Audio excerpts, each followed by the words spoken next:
इस वीडियो में हम बात करेंगे जिनका भी सिलेक्शन CHSL 2023 में सेंट्रल वाटर कमीशन के अंदर यानी कि मिनिस्ट्री ऑफ जल शक्ति के अंदर हुआ है, उनके लिए मेल आ गया है स्टेट प्रेफरेंस भरने के लिए, तो उस पर हम बात करेंगे। दूसरा, कंट्रोलर जनरल ऑफ अकाउंट्स यानी कि CGA के अंदर क्या नेक्स्ट प्रोसेस रहने वाला है।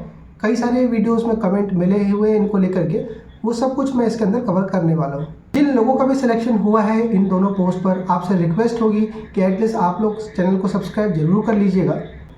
नीचे ट्विटर प्रोफाइल का लिंक दिया है, इंस्टाग्राम प्रोफाइल का लिंक है, आप एक बार ज़रूर वहाँ पर मुझे फॉलो करिएगा। इस पूरे वीडियो का डिटेल आर्टिकल मैं ट्विटर पे पोस्ट कर रहा हूँ, साथ में स्टेट वाइज वैकेंसी के साथ साथ आप एक बार पूरा डिटेल में पढ़ लीजिएगा। अगर कोई वीडियो का पार्ट स्किप होता है या दोबारा वीडियो देखने में दिक्कत होती है तो वहाँ पर पूरा आर्टिकल रहेगा, तो आपको पूरा स्टेप समझ में आ जाएगा। तो अगर आपको ये मिनिस्ट्री मिली हुई है तो एक बार आप कमेंट सेक्शन में ज़रूर बताइएगा। तो सबसे पहले मैं आपको बता दूं कि अगर अभी तक आपने अपने पोस्ट का ग्रुप नहीं ज्वाइन किया हुआ है, टेलीग्राम ग्रुप हो गया या व्हाट्सएप ग्रुप हो गया, आप मुझे लिखिएगा टेलीग्राम चैनल पर या फिर ट्विटर पे भी पूछ लीजिएगा कि सर आप मुझे मेरे पोस्ट का ग्रुप मुझे भेज दीजिए, मैं आपको भेज दूंगा टेलीग्राम ग्रुप। मेरे टेलीग्राम ग्रुप का नीचे लिंक दिया है, वहाँ पर बहुत सारे मैंने ग्रुप पोस्ट करे थे, जब फाइनल रिजल्ट आया था वहाँ पर आपको मिल जाएगा। तो सबसे पहले बात कर लेते हैं सेंट्रल वाटर कमीशन की। मिनिस्ट्री ऑफ जल शक्ति के अंदर मेल आ गया है कैंडिडेट्स को, आपको सिर्फ स्टेट प्रेफरेंस भर के देनी है, जिसमें आपको नाम और अपना रैंक, साथ में आपको जो ऑर्डर है 1 2 3 4 5 शायद 5 ऑप्शन दिए हैं आपको, डिस्प्ले पर आपको दिख रहा होगा यहाँ पर स्क्रीन पर। बाकी अगर आप में से किसी को मेल नहीं मिला होगा, मैं ट्विटर पे ये पोस्ट करूँगा, वहाँ पर आप ये पूरा आराम से देख लीजिएगा। तो फर्स्ट, सेकेंड, थर्ड, फोर्थ में आपको रखना है अपने रिक्वायरमेंट के हिसाब से। स्टेट वाइज वैकेंसी कहाँ थी, मैंने गोल्डन बुक में पहले भी शेयर करी थी आपको, ये मैं दोबारा से फिर से डाल दूंगा, आर्टिकल में पोस्ट कर दूंगा, स्क्रीन पे भी आपको दिख रहा होगा।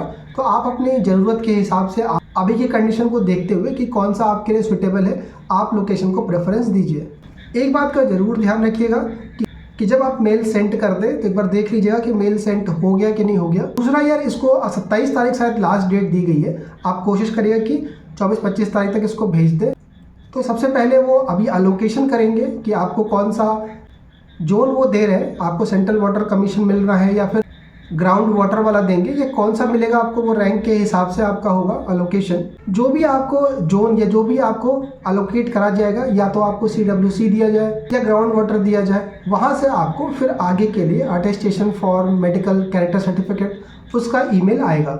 अलोकेशन वाला प्रोसेस आप फाइनल डेट जब सबमिट होने का है उसके विदिन 20 डेज या 15 डेज के अंदर आप ये पाओगे कि 15 से 20 दिन के अंदर आपको जोन का अलोकेशन होता हुआ दिखाई देगा। और उसके बाद आपका वहाँ से अटेस्टेशन फॉर्म का इसी तरह जैसे मेल आया हुआ है वो पूरा आएगा, तब आपको medical, character certificate, identity certificate ये सब बनवा करके और आपको लेके जाना पड़ेगा DV कराने के लिए। DV आपका जो भी जोन आपको इनमें से मिलेगा, जो 5 आपको दिए हैं ऑप्शन भरने के लिए, जो भी आपको अलोकेट किया जाएगा, वहाँ का हेड ऑफिस होता है, वहाँ जाना पड़ेगा। सारे ओरिजिनल डॉक्यूमेंट साथ में फ़ोटोकॉपी लेके जानी होगी, मेडिकल, कैरेक्टर ये सब बनवा के लेके जाना होगा आपको। एंड देन जब आपका DV का काम ओके हो जाएगा, फिर आपको ज्वाइनिंग लेटर इशू करा जाएगा। ज्वाइनिंग लेटर हो सकता है कि उसी ऑफिस में दे दिया जाए, यानी आपकी ज्वाइनिंग उसी ऑफिस में करवा दी जाए, या फिर उसके जो सब ऑफिसेस हैं, दूसरे और ऑफिसेस हैं, वहाँ पर आपको पोस्टिंग दी जाए।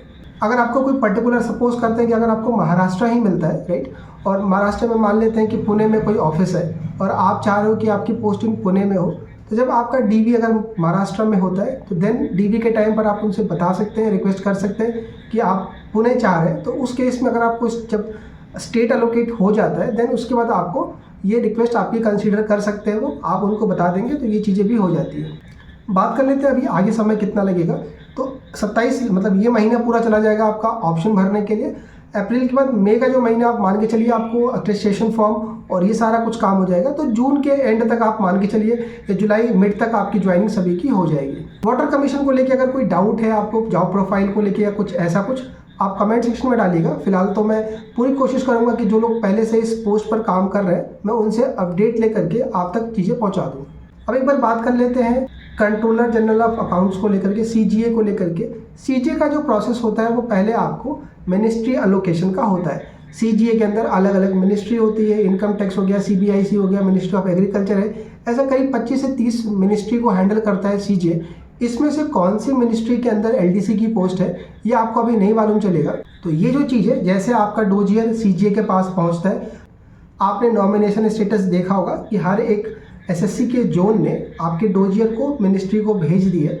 तो सीजी के पास सबका पहुंच चुका है। अब वो क्या करेंगे कि किसको कौन सी मिनिस्ट्री देनी है वो डिसाइड करेंगे। सपोज करिए किसी को इनकम टैक्स मिलता है, किसी को सीबीआईसी मिल रहा है, किसी को एग्रीकल्चर मिल रहा है। तो ये लिस्ट जो आपको है वो सीजीए की वेबसाइट पर आपको मिल जाएगा। मिनिस्ट्री अलोकेट करने में सीजीए पहले यानी कि 2021-20 में काफ़ी समय लेती थी, लेकिन 2022 और 23 में ये काम जल्दी देखने को मिला है। विद इन 1.5 महीने के अंदर ही हमने देखा कि वहाँ पर सीजीएल में भी और सीएचएसएल में भी इन्होंने मिनिस्ट्री का अलोकेशन कर दिया। उसी अकॉर्डिंग आप देख सकते हो कि यार ये अप्रैल एंड होते होते आपको मिनिस्ट्री का अलोकेशन का लिस्ट मिल जाएगा।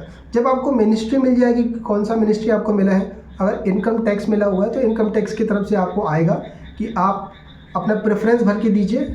साथ में वो आपसे अटेस्टेशन फॉर मेडिकल कैरेक्टर वो मांगेंगे। कुछ मिनिस्ट्री ऐसी रहती हैं जो प्रेफरेंस नहीं मांगती हैं। सीजीए के अंदर एग्रीकल्चर मिल गया आपको, रोड एंड सेफ्टी मिल गया। ऐसे मैंने बताया 25 से ज़्यादा मिनिस्ट्री आपकी सीजीएल के अंदर आप देखोगे तो आपको पूरी मिनिस्ट्री की लिस्ट मिल जाएगी। तो फिर वो आपसे बिना प्रेफरेंस मांगे ही सीधा डीबी करवा के रैंडम आपको अलोकेशन दे सकते हैं। या तो वो आपको दिल्ली रखेंगे, आपका जो उनका हेड ऑफिस होता है, या फिर आपको कहीं बाहर दूसरे जो। अब बात कर लेते हैं सीजीए के टाइम को लेकर के। तो अगर मैं देखूँ कि पिछले 2 सालों में जो सीजीए है वो काफ़ी फास्ट कर रहा है, तो आप अप्रैल के एंड तक ये पाओगे कि मिनिस्ट्री का लोकेशन होता है। एंड देन मिनिस्ट्री के बाद कौन सी मिनिस्ट्री मिली उसके हिसाब से डिपेंड करेगा कि कितना समय लगेगा आपको। अच्छी मिनिस्ट्री है तो वो आपका 1 से 1.5 महीने के अंदर डॉक्यूमेंट वेरिफिकेशन करा के आपको ज्वाइनिंग इशू कर देगी। वरना आप ऐसे भी लेट टू लेट लेके चलेंगे तो आप ये मान के चलिए कि जून एंड या फिर जुलाई मिड तक आपकी भी ज्वाइनिंग हो जाएगी। बाकी आप अपने ग्रुप में एक्टिव रहिएगा। टेलीग्राम ग्रुप पे मुझे फॉलो करके रखिए, ट्विटर पे जरूर फॉलो करके रखिए। कोई भी दिक्कत है आप मुझे इंस्टाग्राम, ट्विटर या फिर टेलीग्राम कहीं भी लिखेंगे, आपको तुरंत रिप्लाई मिल जाएगा।